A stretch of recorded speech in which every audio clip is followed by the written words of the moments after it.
Episode dimulai dengan Atarva menghentikan mobilnya di lampu lalu lintas saat mengantarkan Cindy dan Imli pulang. Imli ketika itu menawarkan uang kepada seorang pengemis banci. Pengemis itu pun mulai memberkati pasangan antara Imli dan juga Atarva. Baik Atarva ataupun Imli mulai saling memandang dengan gugupnya. Atarva pada akhirnya sampai di rumah Ratore dan mencoba membukakan pintu mobil untuk Cindy, namun ternyata Cindy membukanya terlebih dahulu dan dengan sengaja melukai kaki dari Atarva. Sementara Imli pun bertanya apakah Atarva baik-baik saja. Cindy pun kemudian mengatakan bahwa Atarva adalah manusia super dan tidak merasakan sakit. Imli pada akhirnya berterima kasih kepada Atarva atas bantuannya. Cindy pun mulai memegang tangannya dan mulai berjalan menuju rumah. Atarva pun mulai jatuh cinta pada Cindy dan berharap Cindy melihatnya sekali saja. Atarva pun mulai menatapnya dan mulai berjalan lagi. Sementara Cindy akhirnya melihat Atarva sekali saja. Atarva pun kemudian merasa sangat gembira. Sementara Imli dan Cindy sendiri akhirnya mulai masuk ke rumah dan ketika itu Arpita mengucapkan selamat ulang tahun kepada Imli dan kemudian mengatakan bahwa kue sudah menunggunya. Narmada malah menegur Arpita jika dia ingin merayakan ulang tahun Imli karena dia telah kehilangan putranya dan sekarang dia sudah kehilangan reputasi keluarganya. Rupali pun kemudian bertanya-tanya, Imli bagaimana dia bisa sampai di kantor polisi, bukannya sampai di kuil. Imli pun kemudian menjelaskan bahwa Cindy akan membawanya ke kuil tapi dia ingin menonton konser.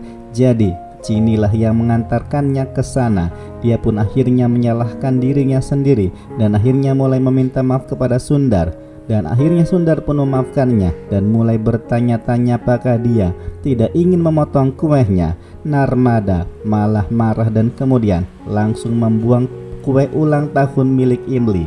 Dia pun kemudian mengatakan bahwa dia tidak akan membiarkan siapapun merayakan ulang tahun seorang gadis malang yang telah menyebabkan kehilangan putranya.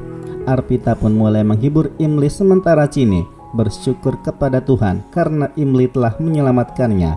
Atarva sendiri mulai kembali ke rumah sementara Rudra menegurnya karena telah mencoreng nama baik keluarga dan mengatakan lebih baik dia tidak punya anak daripada punya anak seperti dia. Atarva pun merasa sedih mendengarnya. Imli pun bahkan merasa sedih di sisi lain. Cindy sendiri pada akhirnya membawakan sebuah kue ulang tahun diikuti oleh Sundar, Arpita dan juga Rupali masuk sambil menyanyikan lagu selamat ulang tahun. Imli pun memeluk Cindy dengan gembiranya. Rupali sendiri akhirnya bertanya-tanya bagaimana jika seseorang yang spesial masuk dalam hidupnya pada ulang tahun berikutnya dan dia mungkin harus meninggalkan Cindy. Imli pun kemudian mengatakan bahwa dia tidak mungkin meninggalkan adiknya. Sementara Atarva sendiri mulai masuk ke mobilnya sambil mengingat kata-kata pahit yang dilontarkan oleh Rudra. Dia pun ketika itu melihat selembar kertas dan mulai menemukan puisi Imli di dalamnya. Imli sendiri pada akhirnya mulai memotong kue dan mulai merayakan ulang tahunnya.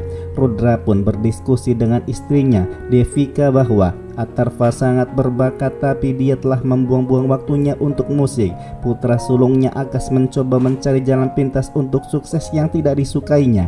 Apa yang bisa dia lakukan selain marah?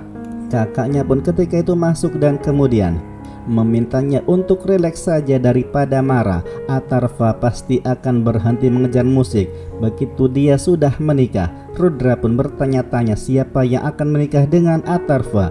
Imli sendiri bertanya kepada Cindy seperti apa calon suaminya. Cindy pun kemudian mengatakan bahwa seseorang yang sangat kaya dan mendapatkan semua yang diinginkannya. Imli, dia ingin sepertinya. Ketika itu Anu pun mulai memasuki rumahnya dan Cindy dengan senang hati memeluknya sambil memanggilnya nenek. Anu pun memintanya untuk memanggilnya Badima karena dia bukan anak kecil lagi sekarang. Imli pun mencoba untuk menyentuh kakinya namun Anu menolak. Anu menghentikannya dengan kasar dan mengatakan bahwa dia memberikan semua restunya kepada Cindy. Arpita pun bertanya-tanya apakah dia menghitung restunya. Anu pun mengatakan bahwa orang yang mendapatkan sesuatu yang dikultivasi telah memberikan restu yang diperhitungkan. Akhirnya Anu pun mulai mendesak Imli untuk mentransfer seluruh properti atas nama Cindy. Imli pun kemudian mengatakan bahwa Dia akan melakukannya jika Chini menginginkannya. Rupali menegurnya untuk tidak memikirkan hal-hal bodoh dan segera bersiap-siap. Sementara di sisi lain, sepupu Atharva memberitahukan padanya bahwa Rudra akan mencarikannya seorang gadis untuknya. Atharva pun mulai mengingat Chini. Devika ketika itu masuk dan bertanya pada Atharva apakah dia belum siap karena mereka akan pergi ke rumah seorang gadis. Atharva pun kemudian mengatakan dia tidak ingin menikah. Akhirnya Devika mengatakan bahwa mereka akan pergi ke pernikahan putri temannya Rudra. Sepupunya pun mulai menertawakan Atharva. Sementara Atharva bertanya-tanya apa perlu baginya untuk menemani mereka semua. Akhirnya Devika berkata, Rudra marah dan butuh ketenangan pikiran.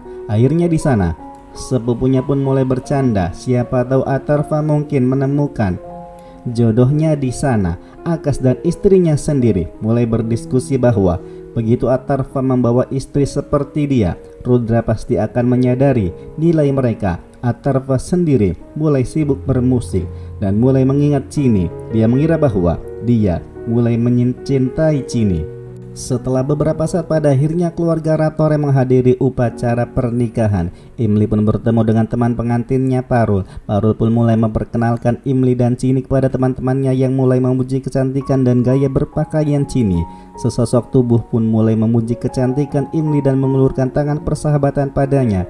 Namun Chini menghentikannya dan kemudian bertanya apakah dia tidak bisa melihat hal-hal yang lebih indah di sekitarnya. Imli pun mengatakan bahwa jika semua orang memperhatikan Chini, dia akan mendapatkan nazar, jadi biarkan saja. Akhirnya dia pun mulai mengenakan nazar KTK pada Chini. Chini pun kemudian mengatakan dia bodoh. Narmada sendiri akhirnya bergabung dengan mereka dan mulai memarahi Imli. Ibu Parul ketika itu meminta Imli untuk menyimpan mehendi Parul di kuil untuk mendapatkan berkah.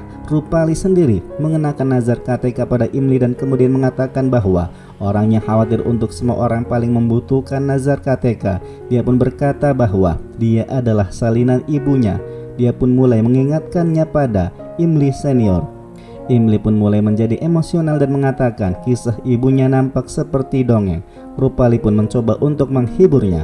Setelah beberapa saat pada akhirnya keluarga Rana mulai menghadiri acara pernikahan berikutnya. Ayah Parul pun berterima kasih kepada Rudra karena telah datang untuk memberkati putrinya dan mulai memperkenalkannya kepada Sundar. Atharva merasa bosan. Sepupunya pun mulai mengejeknya bahwa dia mungkin menemukan pasangan hidupnya di sini. Dia pun pergi sambil memarahi sepupunya dan sibuk dengan telepon yang ketika itu berbenturan dengan Imli yang di saat yang sama sedang memegang sebuah mehendi. Imli pun mulai membungkuk untuk memanggil mangkuk mehendinya. Atharva sendiri sibuk memperhatikan Chini dan langsung berjalan ke arahnya. Sementara Arpita memperhatikan mehendi pengantin wanita di tangan Imli dan kemudian berkata bahwa Imli, dia juga akan segera menikah. Imli pun kemudian mengatakan tangannya dibuat untuk menulis puisi. Arpita pun kemudian berkata dia bisa menuliskan puisi untuk suaminya. Imli pun menyimpan mehendi di depan patung dewa dan mulai berdoa. Atharva sendiri mulai mencari Chini. Sepupunya mengejeknya lagi. Atharva pun memarahi mereka dan kemudian mulai mencari Chini lagi. Imli pun kembali ke kamar Parul dan melihatnya sedang menangis dan bertanya apakah dia menangis untuk orang tuanya. Dia dapat mengunjungi mereka kapan saja dia mau. Chini pun akhirnya mengungkapkan bahwa Parul mencintai orang lain dan tidak mau melanjutkan pernikahannya. Imli pun kemudian mengatakan bahwa orang tua pasti mencintai anak-anak mereka, jadi dia harus membicarakan tentang cintanya kepada orang tuanya. Parul pun kemudian mengatakan bahwa orang tuanya tidak akan menerima anak laki-laki yang miskin.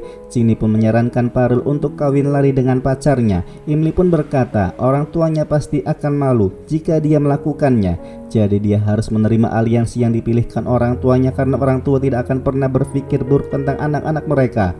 Chini pun ketika itu mulai menunjukkan foto Parul dan juga pacarnya dan mengatakan bahwa mereka saling mencintai satu sama lain. Imli pada akhirnya menyadari bahwa ternyata pacar Parul adalah pengedar narkoba yang telah membuatnya ditangkap polisi. Chini pun mengatakan bahwa dia bukanlah pria yang baik. Dia pun akhirnya meminta Imli untuk tidak menyesatkan Parul dan keluar dari kamarnya. Imli pun pergi sementara Chini berpikir bahwa Imli tidak selalu benar. Dia akan membuat Parul kawin lari dengan pacarnya dengan cara apapun. Imli berpikir bahwa dia tidak akan membiarkan Parul kawin lari dan merusak martabat orang tuanya. Cini pun akhirnya berjalan ke arah Imli dan memintanya untuk tidak memanggilnya saudara perempuannya lagi karena dia selalu menentang keputusannya. Imli pun meminta maaf padanya. Cini sendiri berpikir bahwa dia tidak akan membiarkan Imli menang selamanya. Atarva pun terus-menerus mencari Cini. Teman-teman Rudra sendiri bertanya-tanya apakah Atarva akan bergabung dengan bisnis keluarga atau akan terus bermain musik. Rudra pun kemudian mengatakan sebentar lagi Atarva akan memperbaiki kesalahannya dan akan bergabung dengan bisnis keluarga. Atarva ketika itu memainkan musik dan menjadi DJ di acara tersebut. Cini berpikir bahwa dia bisa membuat Parul kawin lari sementara semua orang sibuk untuk berdansa. Dia ketika itu menipu Imli dan mengusirnya. Atarva pun tersenyum melihat kehadiran Cini di sana. Teman-teman dari Rudra pun mengatakan bahwa Atarva tidak peka tapi dia memiliki selera musik yang bagus. Imli berdiri di balkon mengenali Atarva dan mulai berdoa kepada Tuhan agar selalu membuatnya bahagia. Dupa tanya ketika itu terjatuh menimpa Atarva dan dia pun berjalan turun untuk mengambilnya. Sementara Cini sendiri membawa Parul ke samping dan memintanya untuk segera kawin lari. Parul pun kemudian bertanya-tanya bagaimana dengan saran Imli. Cini berkata bahwa Imli sudah ketinggalan zaman. Dia sudah tidak masuk akal, jadi dia tidak perlu mempedulikannya. Parul pun bersembunyi saat melihat Imli. Cini sendiri pada akhirnya memintanya untuk tidak khawatir tentang Imli. Dia pun mulai mencampurkan alkohol dalam jus untuk Imli. Sementara Rupali mengambil gelas dan memintanya untuk mengambilkan gelas lain untuk Imli. Cini pun menyembunyikan gelasnya berisikan jus yang dicampur alkohol itu dan mengira bahwa dia tahu Rupali selalu menjaga Imli dan bisa menipunya. Akhirnya ketika itu Cini pun mulai memberikan gelas itu kepada Imli dan kemudian memaksa Imli untuk meminum jus yang sudah dicampur alkohol itu. Namun ternyata ketika Cini memaksa, Atarva tidak sengaja menabrak Imli dan menyebabkan gelas jus itu terjatuh ke bawah. Cini mengira bahwa seluruh rencananya hancur karena Imli. Episode pun kemudian berakhir.